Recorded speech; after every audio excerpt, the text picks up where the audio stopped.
На празника са дошли важни гости от града, водени лично от Янко Таков.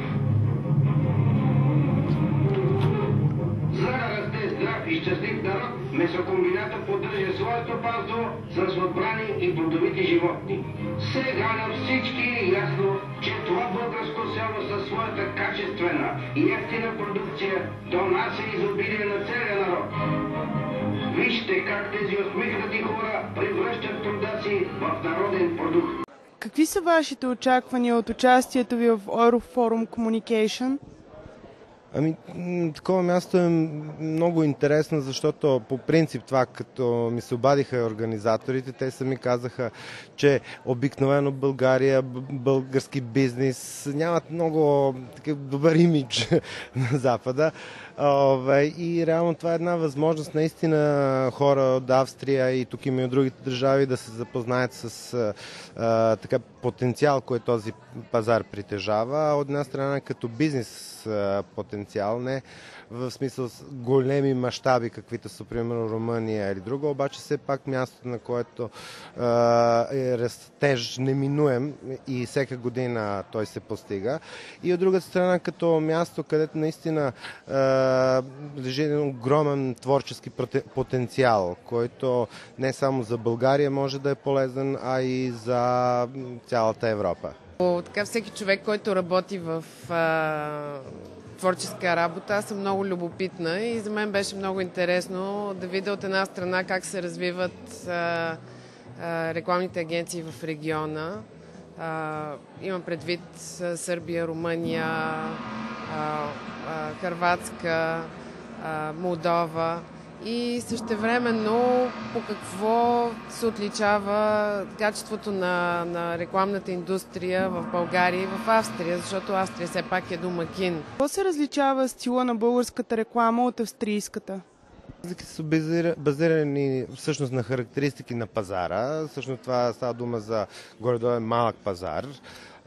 От друга страна зависи от голяма степен и от потребителски нагласи. С невероятни темпове се развива и в България, обаче самата пенетрация не е чак толкова голяма. Така че просто може да се каже наистина след няколко години ще бъдем на същото ниво. В България още характерно е, че много неща се правят така като адаптация на световни кампании, докато в развитите държави реално изникват тези неща, се създават, които се правят по принцип повече за локални пазари, обаче има тези общи неща, които след това се разширяват и по света. Така че много често в България могат да се видят реклами, които са с синхронизирани, така voice-over, така наречен отгоре, където някой си говори някакъв език, а всъщност се синхронизира на български. Така че това е нещо, което е неминуемо, а и е проста причина, защото за такъв клип да се заснеме, за България трябва почти половин бюджет, който планираш за комплетна кампания. Има много голяма разлика между това, което се вижда по медиите в Австрия и това, което се появява по рекламните фестивали. Но то същото важи и за България. Повечето реклами са така по-немски дисциплинирани и организирани. Нещата са казани много директно. Като че ли творчеството и уникалната идея са на по-заден план, но същевременно австрийски агенции изненадват на много фестивали, включително на Golden Drum, с много интересни реклами. Така че не могат да се обобщат така нещата. Разлика голяма има по-скоро според мен в производството и в довършването. Тоест не толкова на ниво идеи, колкото на ниво производство. Тук възможностите са технически са много по-големи, отколкото в България. Това е факт. Someone realized, one big producer realized that this is place for development.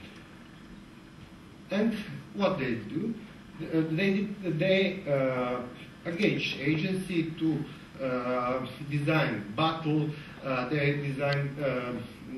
Как се развива рекламния бизнес в България и какви са тенденциите през последните години? Рекламен бизнес се развива бързо, много бързо.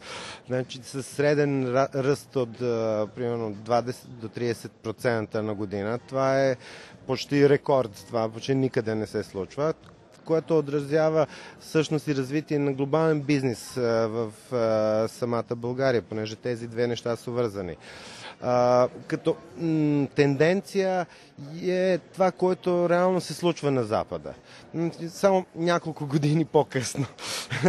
Това е от традиционални медийни канали, каквато е телевизия и което още доминира в по-голямата част от Източна Европа, включително и България.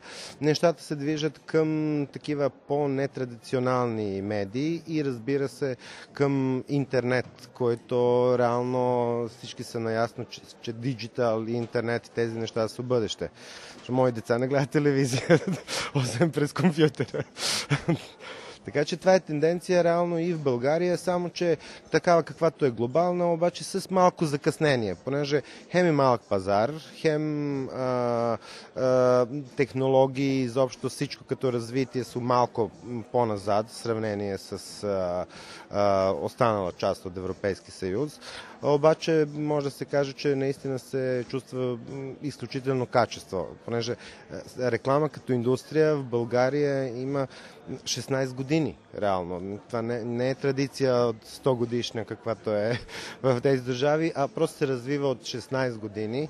1992 година са направени първи рекламни агенции в България. Според мен хората в рекламата стават все по-отворени към света. У нас все повече участваме в фестивали, в най-различни държави.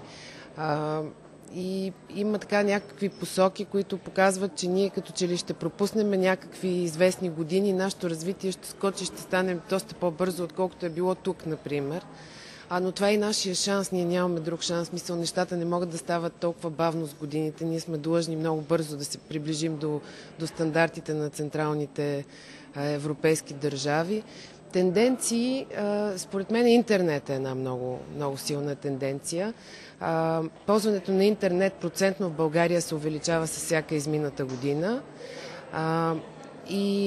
Тъй като това е една медия, в която таргетирането е много конкретно, т.е. човек има механизми много точно да прецени, да достигне до много специфични потребители, интернет става все по-интересен за рекламните агенции. Като че ли в България в момента има много силна тенденция да се търсят неща от околния свят, които нямат рекламна функция и на тях да им се предава рекламна функция. Като илюстрация за това, за да не съм голословна, бих казала, че примерно много клиенти наши, които нямат нищо общо с създадени места, отиват там, защото знаят, че ще достигнат до своя таргет. Примерно едно време беше много характерно козметичните компании да се рекламират и да правят промоции в магазините за козметика и в аптеките, докато сега те тръгват по баровете, по заведенията, по университетите, в фитнес залите. Тоест, достигането на хората чрез, наистина на местата, на които са те, чрез нетрадиционни подходи. Както е специално слагаме, наша си подправка. Не други подправки. Може ли подправките пак да повторите? Балканът пази своите тайни. Wie schätzen Sie die Teilnahme der bulgarischen Unternehmen in Eurocommunication Forum? Wir wollten wirklich die Gelegenheit nutzen, den bulgarischen Markt hier in Österreich zu präsentieren. Nicht nur die Advertising, die Werbebranche, sondern auch diese Unterschiede und Ähnlichkeiten in der Kultur. Und das war eine großartige Zusammenarbeit mit einigen Agenturen und einige Leute hier, die eben teilgenommen haben am Euroforum. In der Vorbereitung, auch in der Zusammenarbeit im Sinne von auch das in Bulgarien bekannt zu machen, dass es das Euroforum gibt, dass wir diesen Markt präsentieren wollen, sowie auch jetzt hier bei den Speakers, die da gekommen sind und das vorstellen, und Sie haben einige Interviews schon geführt in diesem Sinne, sowie auch einige Agenturen, die einfach so als Besucher bzw. als Participants teilgenommen haben. Und ich bin, muss ich sagen, begeistert, weil es ist einfach sehr schön, diese Response, das gekommen ist und dieses Interesse, sich auch in Österreich zu zeigen, was auch zeigt, wie wichtig diese Zusammenarbeit ist zwischen den Märkten, auch in der Werbebranche, nicht nur auf verschiedener Ebene, sei es politische oder kulturelle oder große Unternehmen, sondern auch kleinere Unternehmen oder kleinere Agenturen, die zusammenarbeiten müssen und eigentlich hier diese Kontakte herstellen können.